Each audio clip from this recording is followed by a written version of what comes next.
Hey, Matt Johnson here. We're up at Border View Lodge. I wanted to give you a fishing report. We've been here for the last couple days, staying in one of their sleepers. It's super cozy, super warm. We've got a pile of fish. I think our fish count's at what, like 115? 115 walleye sauger mix. Also got some big eelpout. It's a blast. We're sitting in about 26 feet of water. So we came up here end of December, chasing walleye. It's a walleye sauger bite, don't kid yourself. A lot of little saugers, a lot of fun, action for the kids. We've all caught a pile of fish.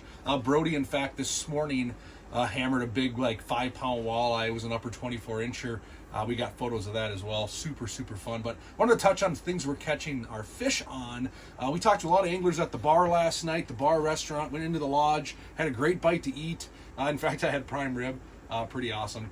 So talked about some of these anglers, learning from what they're doing and helping them catch some fish. We learned some anglers are probably fishing too large.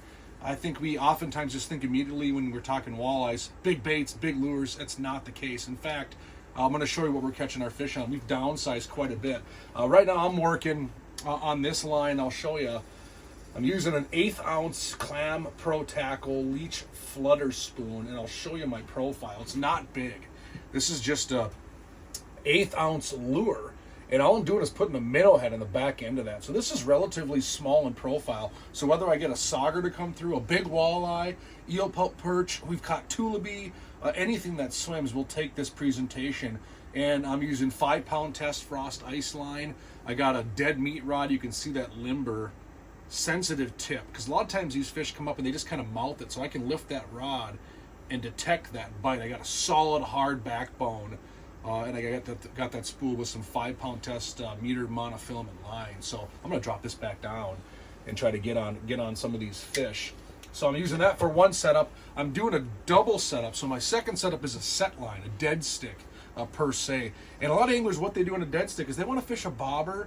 They want to fish a big jig or something to that effect. This is what we're catching most of our fish on. And when we see some of these frontal conditions, we had some snow. We had some weird stuff happen here over the last couple of days. In fact, we got a lot of snow. We drove through it, and it snowed several inches when we've been out here on the ice. So we've switched to small profile, basically large panfish jigs. I'm going to show you here. This is a drop double XL. Drop double XL from Clam Pro Tackle. So this is basically a large tungsten panfish jig. And what we're doing is I'm taking a minnow, and I'll show you here. We got just a bucket of fatheads. These are provided by the team at Border View. And all I'm taking is this minnow here, just your average size fathead, and I'm tail hooking it nice and easy right through the back end of this tail. You can see this here. You watch how lively this thing still is. So there it goes, bouncing around my hand. That's what we're doing, and that's what we're dropping down to dead stick. And I'm using to dead stick, I'm using a 32-inch medium light action Scepter carbon. This has a little more of a stout tip to it, a little smaller profile handle, and I'm using a new Kejick reel with 5-pound test monofilament as well. So that's my dead stick line. I'm dropping that down about 18 inches to 2 feet off the bottom. It's sitting down there about this far, and every once in a while I'll just pick that rod up and set it back down, and that rod tip will bounce. So you see fish come in, we're enticing them with our jigging presentation. So I got a Leech Flutter spoon, Jack's been fishing a Tikka minnow, Brody caught that giant walleye on a jointed Pinhead. So something with flash, movement, vibration, call them in. But I'm telling you, when these fish come through in droves and in waves, they're generally taking that dead stick. The dead stick, I'm just lifting it up and setting it right back down on top of a bucket and watching that rod tip bounce. If that rod tip stops bouncing, reel up, make sure your minnow's alive, put a fresh one on. So that's how we're catching our walleye and sauger. Super fun, great way to catch our fish. So what we've done too is we're chasing eelpout. So at night, we've caught quite a few eelpout. And to catch an eelpout, we're taking a Flutter spoon, something that doesn't have a ton of weight, but big profile. So this is an 1/8 ounce or even a 1/4 ounce, Flutter spoon. This is the brand new ribbon leech from Clam. It's got a bigger treble. It's got that Colorado flapper blade. This is just a gold tiger. And this thing, when you light this thing up, this thing just is like a beacon in the water. And then I'm taking an entire minnow. I'm taking a full fathead and tail hooking it on one of these tines so that thing swims around.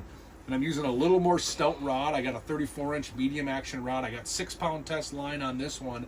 And I'm dead sticking this thing just about a foot or 2 feet off the bottom, lifting it once in a while. And when the eelpout come in, you can tell they're more aggressive. Bigger pink lines on your Vexilar, and they'll take that bait. So we're going a little bigger, a little more gaudy for your Eelpout Flutter spoon. A lot of attention. Make sure it glows.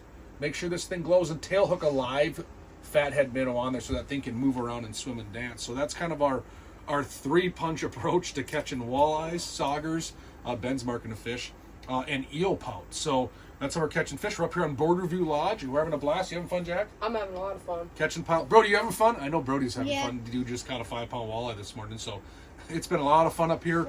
These accommodations are great. You can drive on in. You can check out their. They have a shower room, so if you get a sleeper, you can go in and take a shower. Last night we decided to head and eat dinner, like I said. The first night we just cooked on the ice. We had a pan going with some brats on the stove. It was super convenient. So we're gonna get back out there, chase some more fish. But if you get up here, hopefully this helps you catch some fish.